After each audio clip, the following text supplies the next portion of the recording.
Assalamu alaikum to everyone. Today our lecture is about diabetes mellitus. आज के इस lecture में हम डिस्कस करेंगे कि डायबिटीज मेलाइटस हमारे पास क्या है, और इस लेक्चर में हम डायबिटीज मेलाइटस और डायबिटीज इंसिपिडस में डिफरेंशिएशन भी डिस्कस करेंगे कि डायबिटीज मेलाइटस और डायबिटीज इंसिपिडस में डिफरेंस क्या है, क्योंकि इस दोनों डिजीज में हमारे जो स्टूडेंट्स हैं वो कंफ्यूज होते हैं। तो इसको हम डिटेल से डिस्कस करेंगे और फिर हम ये भी डिस्कस करेंगे कि टाइप 1 हमारे पास क्या है और टाइप 2 डायबिटीज मेलाइटस हमारे पास क्या है। सबसे पहले हम डायबिटीज मेलाइटस को डिस्कस करेंगे कि ये क्या है। ये बेसिकली हमारे पास एक मेटाबॉलिक डिसऑर्डर है।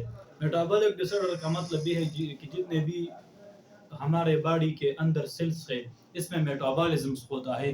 तो इस तरह ये भी एक मेटाबॉलिक डिसऑर्डर है जो कि प्रॉपर सेल्स और ऑर्गन जो है ये केमिकल्स रिलीज नहीं करता है। तो इसकी वजह से प्रॉपर तरीके और प्रॉपर मेथड की वजह से मेटाबॉलिज्म नहीं होता है, तो इसके रिजल्ट में ये डिजीज आता है और इसको हम कहते हैं डायबिटीज मेलाइटस। ये बेसिकली हमारे पास डाइजेस्टिव सिस्टम का एक डिजीज है जिसमें पेंक्रियास और लिवर जो है ये अपने फंक्शन बेस्ट तरीके से परफॉर्म नहीं करता है, तो इसके रिजल्ट में ये डिजीज आ जाता है। अदर डिजीज हमारे पास है डायबिटीज इंसिपिडस। वो क्या है? ये भी हमारे पास एक मेटाबॉलिक डिसऑर्डर है जिसमें एडीएच एंटी डायबिटिक हार्मोन जो कि हाइपोथैलेमस से रिलीज होगा और पिट्यूटरी ग्लैंड के जो पोस्टीरियर लोब है इसमें ये स्टोर होता है। आपने याद रखना है कि पिट्यूटरी ग्लैंड का जो पोस्टीरियर लोब है ये कोई भी हार्मोन जो है सीक्रेट नहीं करता है, it only stores the hormone. दो हार्मोन स्टोर करता है, एक को हम कहते हैं oxytocin and the other is ADH. ADH का मेन फंक्शन क्या है? एडीएच का मेन फंक्शन ये है कि वाटर को एब्जॉर्ब करे। इसको हम फिर एक्सक्रीटरी सिस्टम में डिटेल में डिस्कस करेंगे कि किस तरह वाटर एब्जॉर्ब होता है लोब ऑफ फिनले से और किस तरह वाटर का जो बैलेंस है ये वाटर इसमें बैलेंस होता है। सिंपल जुबान में ये है कि डायबिटीज इंसिपिडस ये एक ऐसी डिजीज है जिसमें ADH when the ADH is unable to absorb the water in the kidney, this condition is called diabetes insipidus. While diabetes mellitus is a metabolic disorder in which inside the blood the glucose level is increased because of the pancreas unfunction की वजह से, pancreas के अनफंक्शन की वजह से ये disease आ जाता है। फर्स्ट ऑफ ऑल इसमें क्या होगा? फर्स्ट ऑफ ऑल इसमें हाइपरग्लाइसीमिया होगा। हाइपरग्लाइसीमिया का मतलब क्या है? हाइपरग्लाइसीमिया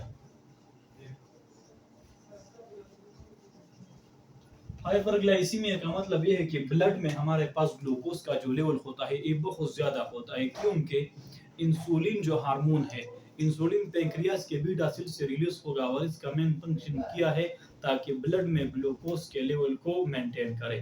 जब पेंक्रियास इंसुलिन को सिक्रीट नहीं करता है या टिश्यूज और सेल्स ये इंसुलिन जो है इंसुलिन तक रेजिस्टेंस शो करता है, तो इन दोनों कंडीशन में डायबिटीज मेलाइटस आ जाता है और ब्लड के अंदर ग्लूकोज का लेवल जो है वो बहुत ज्यादा होता है।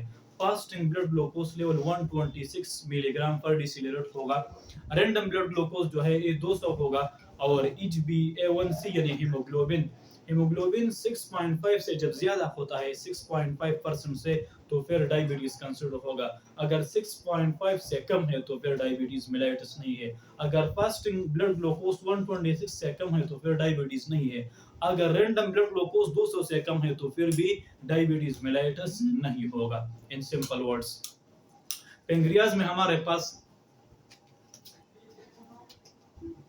टाइप